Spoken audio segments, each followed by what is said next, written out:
platforms are gobbling up application layer companies, like horizontal companies which never used to play in vertical can actually compete with verticals, right? So that becomes the like the second risk that you need to worry about and figure out like how do you actually stay relevant when these things are happening. Sort of like, we talked about 10x engineers, we talked about 100x engineers. We didn't jump to 1000x engineers, we actually jumped to 10,000x engineers, which means that the way you trust these models and your ability to delegate the capability to the technology is a hard skill that should have been learned yesterday.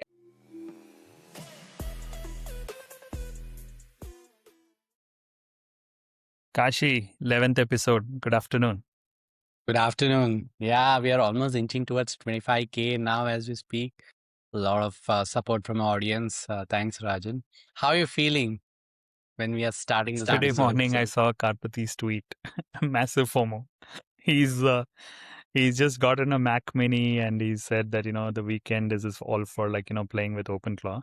I have an OpenClaw running on my DigitalOcean. I have a WhatsApp connected, and I'm actually playing with it. But then suddenly I'm like, man, I should get a Mac Mini. And last week also I had the same conversation to myself, and then I talked me out of it. And I know I I texted you guys saying what should I do? I'm having this. Go buy one. Go buy. I'm kicking myself. Last year I bought a Mac Mini. I traded it and sold it to someone. Now I'm like kicking myself. Like, what the hell did I do?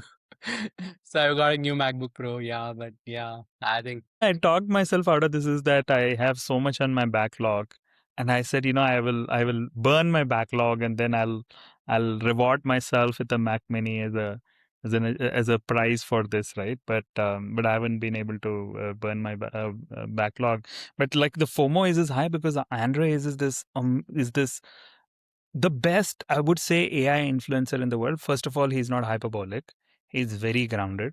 And whenever he tweets something, then how half of the developer crowd goes crazy and then they go and pounce on it. So as it is, thanks to OpenClaw, Mac Minis were not available. But now that Andreas tweeted about it, I'm pretty sure that there's going to be like a global shortage of Mac Mini. So the FOMO was really more about like, look, I might actually use it 2 weeks later, but let me actually procure one and keep it with myself, right? So that's where I was feeling the strong urge to go and just, sort of grab a Mac Mini. We'll see. Like, now I'm with more that, kicked about just finishing my with that, backlog. I wish my OpenClaw would have gone and bought Apple stocks automatically. It's gonna shoot up. So good. One influencer tweet and it changes the entire economics. It's not on stock in many places already. So I think, yeah, I get what you're saying. But on this, I want to ask a question. Should CXOs, if Andre is hands on, does it mean that in the new world of AI, all CXOs should be as hands on as Andre himself if they are leading the crowd? What do you think? What is your thought? See, many people will push back saying that, Andre was already a hands-on leader, so therefore he is being that. But one thing that I think most people are not realized is that there is so much fluff, there is so much marketing noise that is going around that it is very hard to figure out what is signal versus noise. And I think I've said this before. I listen to everyone, then I actually go and try things myself, and I only believe my own experience of whether there is a breakthrough that has happened or is there a influencer who's only sort of blowing things up so that he can get views. So the only way to separate signal from noise is to actually go and try this by yourself. And Andrew is also doing the same thing. He's seeing all this noise about OpenClaw becoming the fastest growing project in open source history. He wants to find out what is really going on, what is real, what is not. And every time he checks out the tool, he actually shares that. And some of the folks who follow him, I've seen this happen with Cursor, almost like 1.5 years ago. He was very practical about like what he liked and what he did not like. And the Cursor founders came back and fixed the things that Andrew said that, he didn't like. So going back to CXOs, yeah, that's the only way to separate signal from noise. So everybody has to actually do it. And now the cost of experimenting is gone down so much low that there is just no excuse not to do it. Oh, absolutely. Absolutely. There's no excuse not to do it. On that note, I want to start a conversation into the podcast on what we're going to cover today.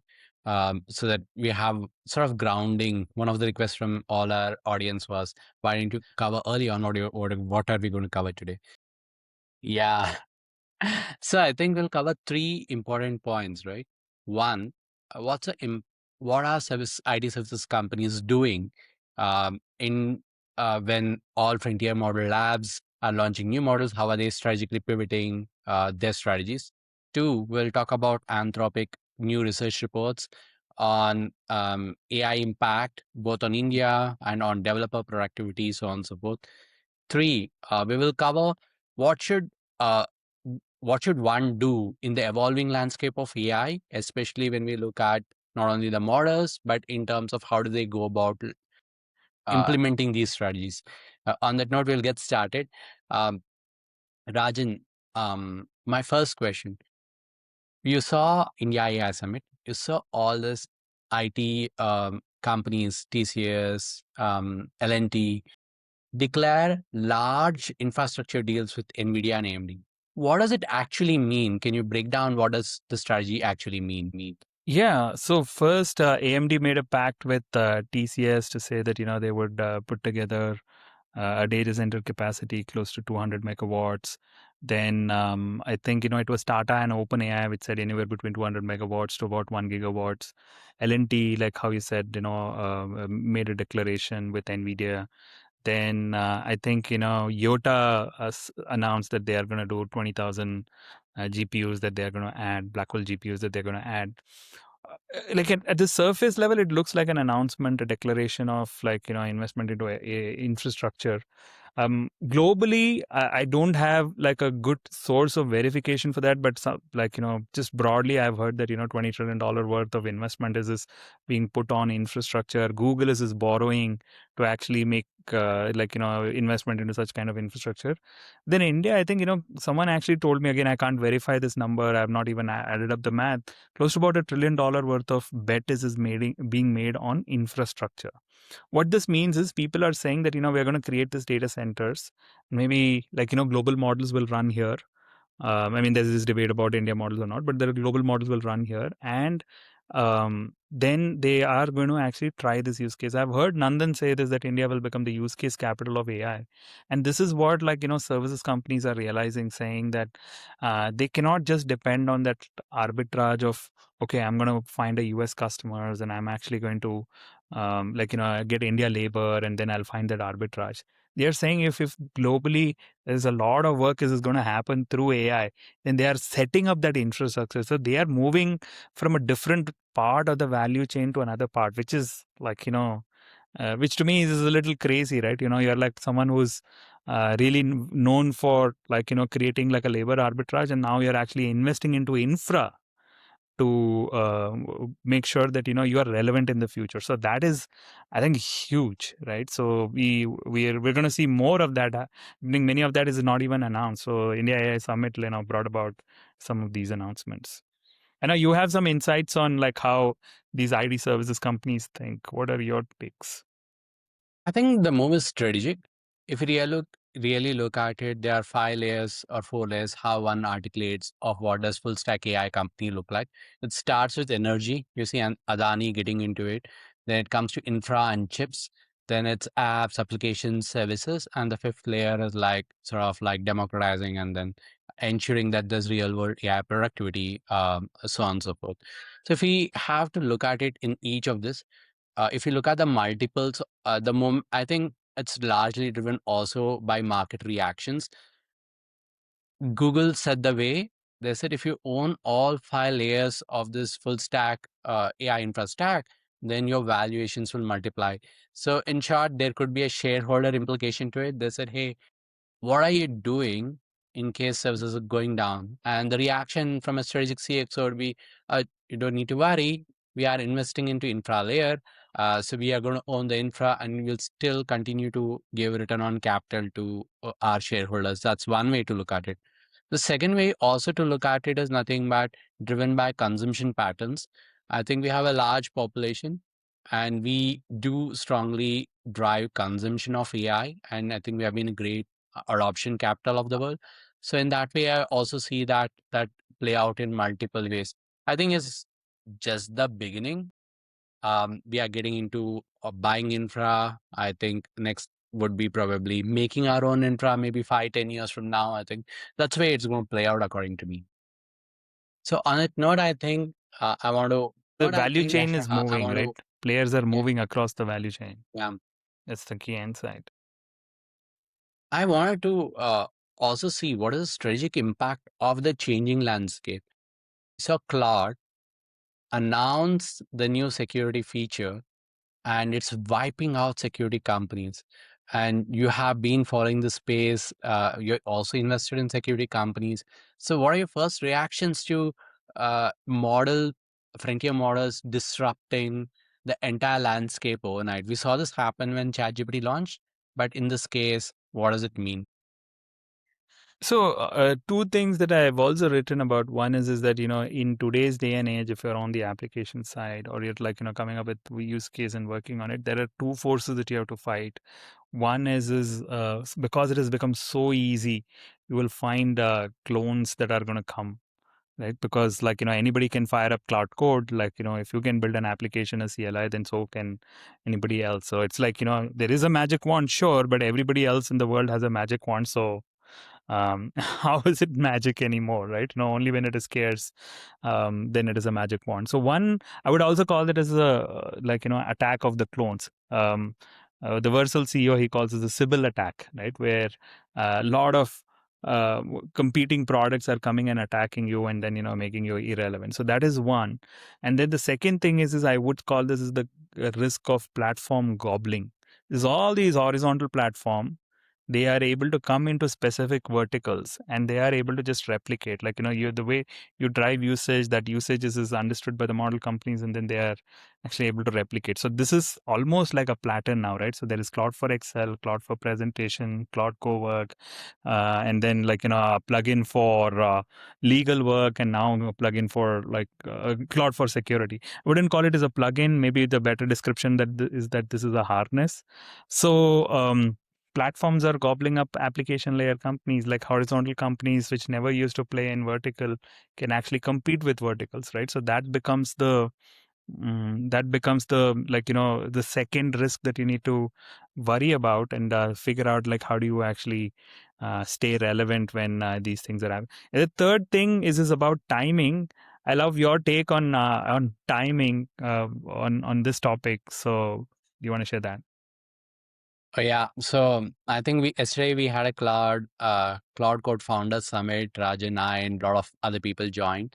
So the way what AI has done is it has changed the dynamics of organization in terms of time. So I would say 1 week is probably a decade. 1 month is probably an era moving to dinosaur era. So in short, I think time has compressed at an unprecedented scale, which means when you think in terms of strategic horizon, moving back to the point, right? I think if you're a CTO, CXO, or someone else, you need to recalibrate the organizational timeline.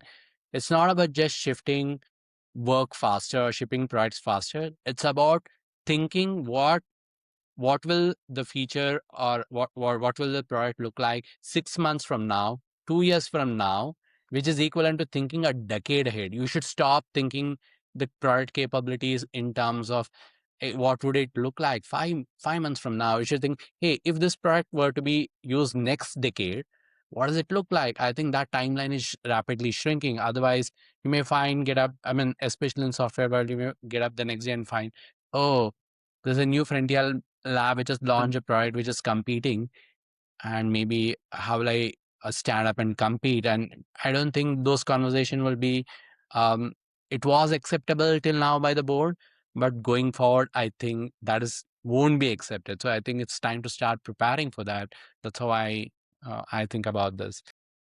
It almost feels schizophrenic, right? So you look at things, the landscape 1 week ago, and then like in a week later, then it looks completely different. Like 1 week ago, we could discuss a lot of security ideas, and now all of those security ideas seem very irrelevant. So, so I don't know if you saw the tweet by this Anthropic engineer who actually completed a year in Anthropic, and he was talking about that when you live inside this exponential, and there is no concept of work balance life, right? And then you have to actually just take it as it is coming. Sounds very sounds very scary as to how long we'll live through this exponential, even though Dario says that we are at the end of the exponential. I don't know what he means by that. I think we are still on the event horizon. Um, I was just, I mean, if you really follow the trend, even with the current capabilities of the model, the amount of real world productive capabilities that can be unlocked is huge. I was just looking at the capabilities, right? We saw last week Grok 4.2 got launched. I mean, it's about to get launched from an API perspective, multi agent embedded within the model itself. The amount of capabilities it will unlock is limitless. I was reading, so once that happened, I went back and started reading every single model launch once again, trying to decipher what does it look like from 3 months, because unless we start developing that foresight, then your ability to develop products and services along that emerging trend becomes sort of stale. So I think we need to look What into. does it mean for a CXO, CTO? I think there are three important things it means for a CXO. One, play the game by being hands on. That's like the most important thing. So for example, we saw yesterday night r- people on a Friday evening, instead of partying, we were doing the Cloud Code event, and people are spending on a Bangalore Friday night trying to get a hang of it, right? The FOMO is hitting Andrew Karapati. So it means that it's time that you actually put your hands into what's happening in the changing technology and start experimenting with the right audience so that you are able to see what does the trend look like. Two, go relook at everything that you have done before in last 3 to 6 months and say which maybe there are areas where you need to cut the leash and start reinvesting. It was right 6 months ago, but doesn't seem right now. Start preparing your board for it. Third, start looking at the entire workforce. Like, I think that's the next one I'm coming to, saying that how are they actually adopting this technology to move the organization forward and move the um, entire product landscape forward. Failing to do this across the organization, it's not the change that has to be endured by one person. It has to be embedded as a culture across the organization. This is what I liked about what Anthropic said, right? Peter was telling the other day, Anthropic's peak productivity is 10,000x the time of the peak productivity of Google engineers, which is insane. So if you have to sort of like, we talked about 10x engineers, we talked about 100x engineers. We didn't jump to 1,000x engineers, we directly jumped to 10,000x engineers, which means that the way you trust these models and your ability to delegate the capability to the technology is a hard skill that should have been learned yesterday, and we were trying to figure out Ralph groups or other things. It's like the moment it's launched, if you're not ready the next day morning, probably you're already outdated. I think that's a pressure that's building up. So I think that's a strategic imperative to the CXOs. Is Kashi, that we are not able to even synthesize in our own head what 10x means, right? What 100x means. Yeah. You're talking about 10,000x, and we are seeing, like, somehow we are seeing the hit of that. Like, if you really look at Cloud Code, and so not Cloud Code, Cloud Excel, and Cloud for Security. I didn't expect Cloud for Security to just get launched. Then I saw the latest Cloud Code notes, and Git work trees are already implemented. Like, on 1st of Jan is when Stevie Agee had implemented Gastown, and that is Boris has already gotten it inside Cloud Code. And Beads, the other project, like popular project that was there, like, that was about like working with Git work trees, is also supported in Cloud Code. So the Anthropic team is shipping at a rate which is like unbelievable, right? And that is where, like, the whole 10,000 thing perhaps comes, but most of us don't know what that 10,000x means, or feels like. Yesterday we were talking about this, right? Somebody said, like, there are perhaps, like, in less than a month there are about 1 billion installations of OpenClaw getting hosted somewhere, right? Not like, I mean, not the downloads, but like people have, like, spun up, and China being the number one. This is the rate of change. But then, like, how do you actually become that 10x? It's very difficult for human mind to comprehend that. 10x and 100x and 10,000x? I think on that one, I'll try to see if I can pull up the report. What does it actually mean? So that we decipher it for all, right? Right. So, being a 10x or a 100x engineer doesn't come by doing more work by yourself, but it's actually by delegating work to AI to do it autonomously. How are you going to figure out that this work can be done by the agent itself? On this note, Anthropic put together a beautiful paper which talks about, I mean, again, this is like tip of the iceberg, but in short, how long does Cloud Code work before stopping? They have shown that. And another important chart is Cloud Code auto approve rate by experience. So in short, you are talking about doing 300 commits a day. You talked about how are you trusting these agents to do it, and yesterday we were trying to debate saying what kind of planning modes do you to invoke so that you know what kind of results you expect, and how do you benchmark the quality of outcomes that are really coming, and how do you drive rapid rate of value generation. I think that's what 10,000x really means. It doesn't necessarily mean that you have to spend, you have limited amount of time. So you have to compress the time by letting agents sort of scale, and that and wrapping your head around that is probably the way to 10,000x. Yeah, I don't know if you saw the Naval Ravikant recent podcast on AI.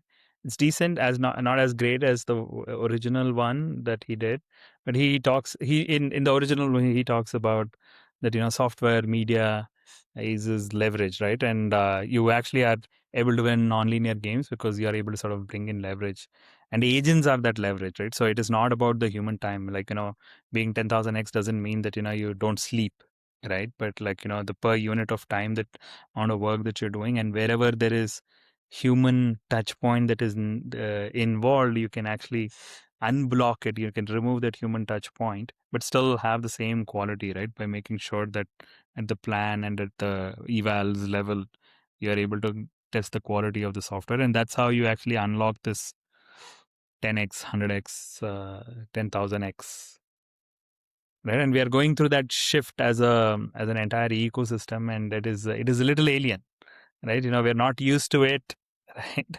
It is like we've been Absolutely. given this for the first time, right? We've been given a magic wand for the first time. And we are I figuring. mean, I've been trying to catch up on my sleep. I'm sure you're doing the same thing. Um, I go to sleep like every day, like day first it happened. I just hit bed and a ping notification comes.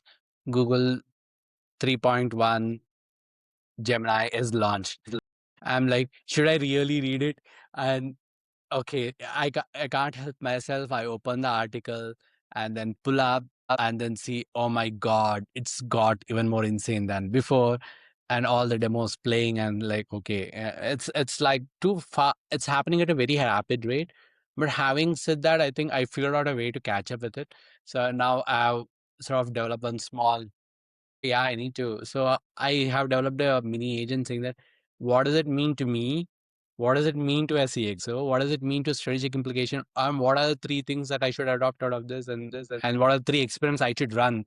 Because unless we experience, there's no way that we can have a point of view that we can use to move us forward.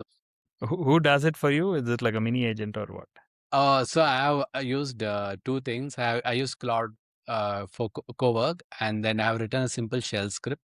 Uh, I'm I'm not using Ralph Limno. What I've written a simple shell script which listens to a few articles on Twitter, following few people. If something comes there, it just pipes it to a simple file, and then I say, hey. Then I trigger a Cloud Code session to get it ready for me by the time I start driving. So I think yeah, I think that's the only way I'm able to catch up. But I think that's great as well. Um, I'll probably dial back. So we talked about what are the strategic implications of software companies going in infra layer and how does it play out for people. I just want to take some time to talk about how is um, India adopting AI. So for a moment, and I think less about India, but sort of like few things that really stood out here. So we are seeing that we are adopting it for mostly coding tasks. This was a onet chart saying that we are using it for modifying software, answering questions, mostly software related, data mining, data engineering. But this really started to stood out. We talked about AI autonomy in a moment. Against the global average, we are at 3.6. I don't know what the scale actually really means. I need to dig into it. But having said that, uh, AI autonomy is where actually productivity is getting unlocked. More we let AI do the work by itself, I think the productive index will start going up here. This is one interesting trend that I did see. Then work use. I think this is another interesting one saying that um, work use is like 51%. And yeah, I think I just wanted to bring it up so that it inspires the youth. Yeah, that's not surprising given the scale of the population we are. Um, yeah, but I was expecting a little more here. I thought we would be somewhere here. Yeah, I think 5.8% is not enough. We should be close to 10-15%. How did you read this chart, Rajan? What did you see?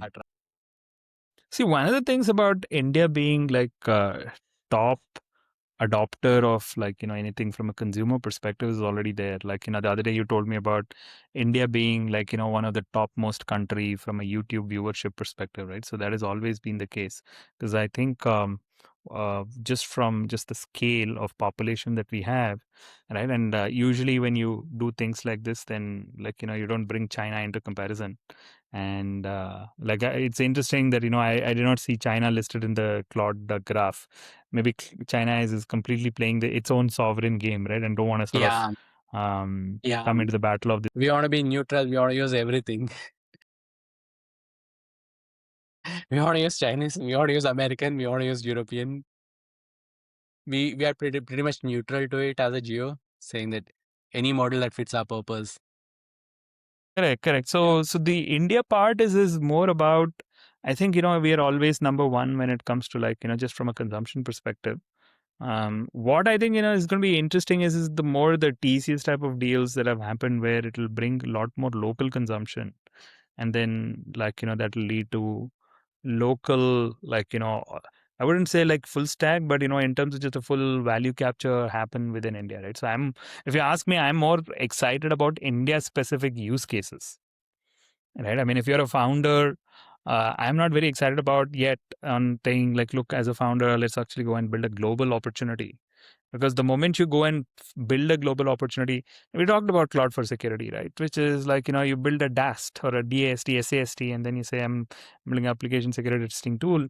But then Cloud Code can actually go, Cloud for Security can go and do it. I saw a tweet in the morning where somebody, I'm sure he was shit posting, but it looked like he said, I canceled Palo Alto, I canceled this, I canceled that, and now I'm only running Cloud for Security. Right. So, you like from an India perspective, I think, India consumption is great. We saw 100 million chat GPT users, which means that there is a good base to sort of work on. And like, there's these data centers that are coming. I'm more excited by people building India specific use cases. Like 20 years ago, there used to be talk about like what type of content works in India, and there used to be this formula saying ABCD: astrology, Bollywood, cricket, and devotional, right? So in India those things work. So anything which is like astrology or Bollywood and cricket, I know that the new definitions is different. Raj Shamani was saying that horror, erotic, and few other things are all like other like content forms, and maybe those will merge with ABCD and then create a new acronym.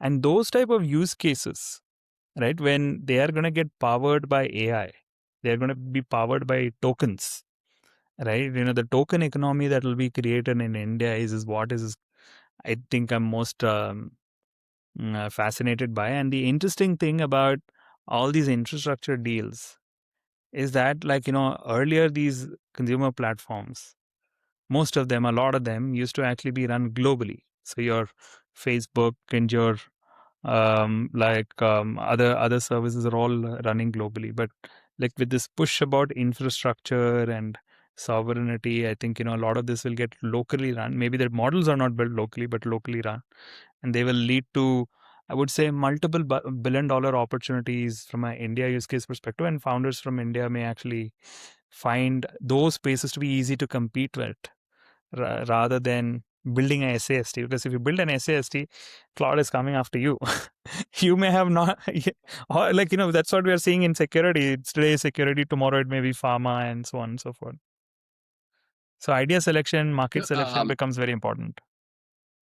Just spot on. So we had one question from last podcast which I wanted to like answer. So the question was we are in our podcast we had covered build your own models, build your own memory, own your destiny. So there was a question on breaking it down. So what are the ones we should really own as an organization, as a CXO? What are the ones that it is better to let use a commercial out of the box model? So any first thoughts on it? I think, Start it's also a framing what is that. segmenting, Kashi. Don't you think, where if you are like, let's say you're like a small, medium business, right? And you're not very worried about, and then you have like, not core task, but like, let's say things like following up. You have this use case where you're like a plumber and there are a lot of calls come to you, but you're working and you can't take this call. So the calls go to some black hole and you lose that business, right? So those type of use cases, small businesses, you should rent, you should maybe build an application, a voice agent on top of like 11 Labs and ChatGPT to sort of just build a simple application for you. So those kind of things, you will you like, the economics of like, just renting intelligence, renting tokens makes sense. But if you are like a Fortune 500 company, and today, like, all knowledge works get defined by software, right? So if you're like a knowledge work company and you have like, core internal teams that are building software for you, to say that, you should rent that from somebody else who's actually like, showing in the market that they are going to come and eat your lunch, I think, that is a complete no-no, right? Which is like, it's like, you're just documenting all that is your soul. I mean, it's funny that, Anthropic has a soul.md, right? You're documenting all that is your soul, all that is your memory, and all your work practices in memory.md. And then, you're just saying, okay, I'll just give it away to someone. That is like, just inviting other platform companies to come and disrupt you, right? And these So large mega platforms will go and gobble as many verticals that they can to justify the investments that they are making in their own infrastructure, whether it is training or like, running the models. So the larger the organization, the more independent that you need to be, the more you need to have your core competence with yourself. I think, building your own models, running your own models, like picking up something from open source, fine tuning it, making it run for you is like an absolute necessity, right? Otherwise, 2 years later, you're irrelevant. And most people don't understand that, this can happen really quickly. People don't remember about companies like DC and things like that, right? They were, or like, there are companies before, before Salesforce, which are contact management. Nobody remembers. Who remembers Siebel? Nobody remembers Siebel. So, so yeah, so that is my take. Anything that you'd like to add? I would say that we'll go by what Larry Ellison said, which is similar to your thought. Larry Ellison said that most model companies are training with internet data. The distinction between the data that's on internet and that's proprietary to you is your strategic differentiator. So I think I would go by what you and Larry Ellison both are saying that saying there are a lot of proprietary data which nobody in the world has.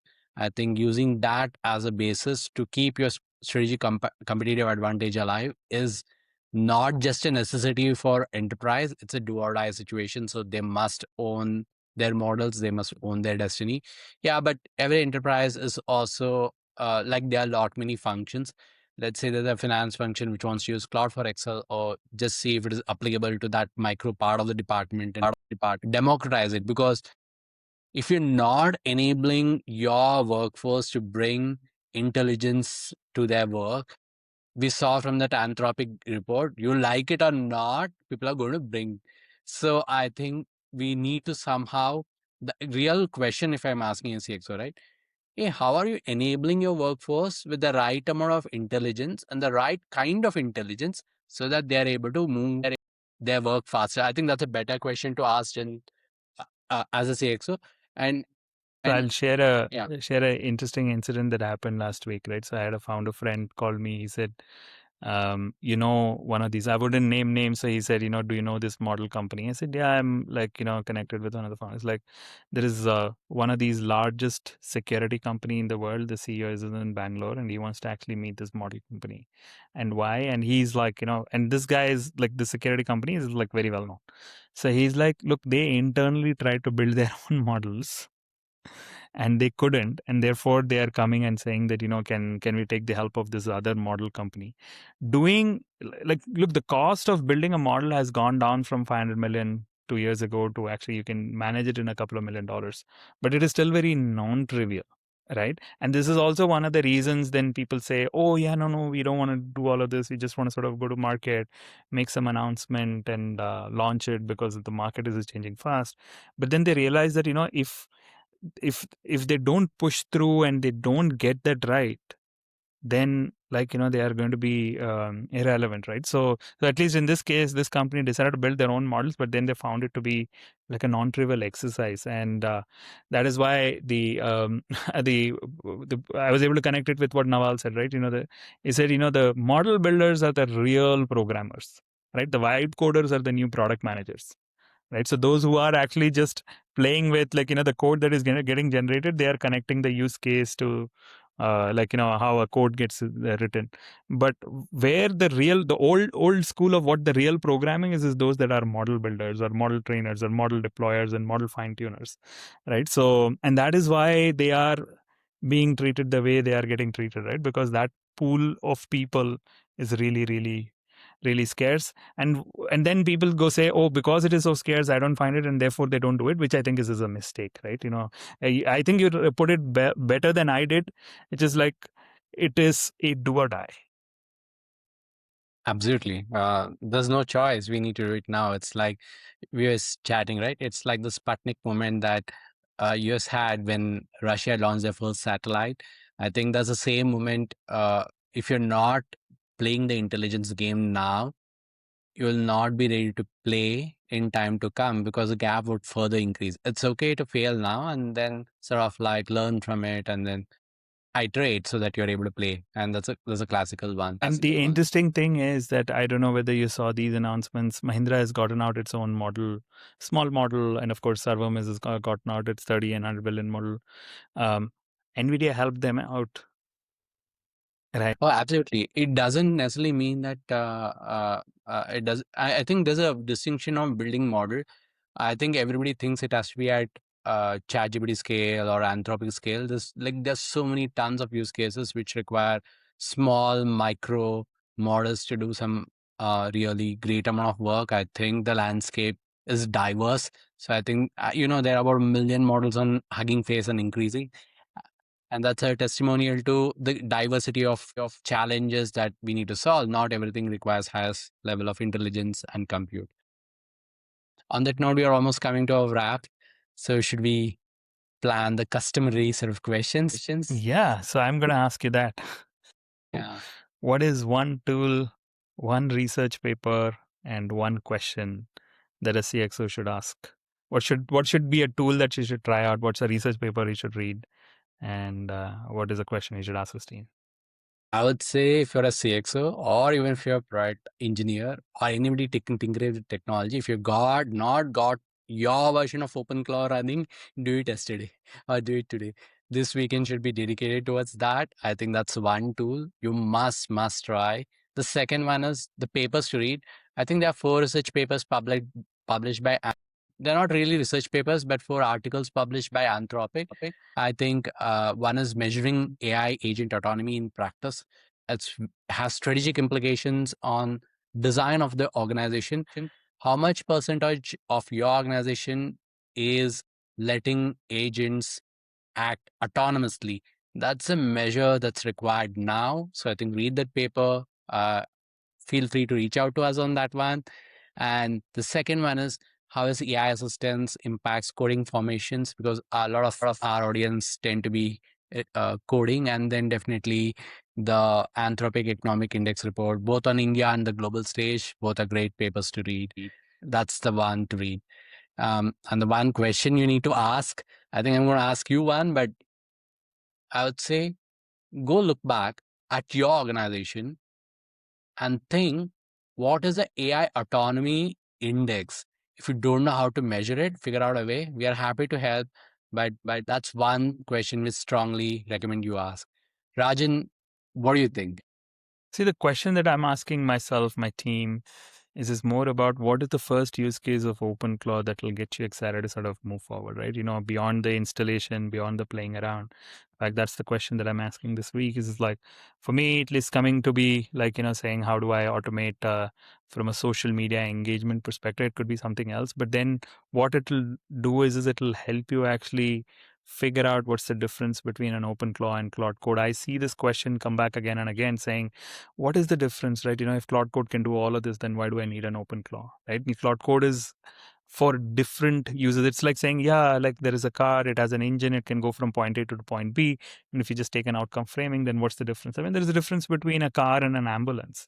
Like there is a difference between like a race car and a car and a Maruti car, right? Where like, one you're doing it from a race perspective, another is meant for like, non-tech people and like, average folks and things like that. That's the difference. So what's the first use case for OpenClaw that you want to play with? This is my question, Kashi. Now that's powerful. That's also timely as well. Awesome. So with Okay. that, let's bring this to a wrap. We'll see you at another episode. See you all. Keep your questions coming. Got a hot take on AI? A burning question? Let us know what you'd like us to debate next. And hey, if you want to jump in the ring with us, drop your LinkedIn link and the topic you're itching to discuss. We'd love to have you on the show.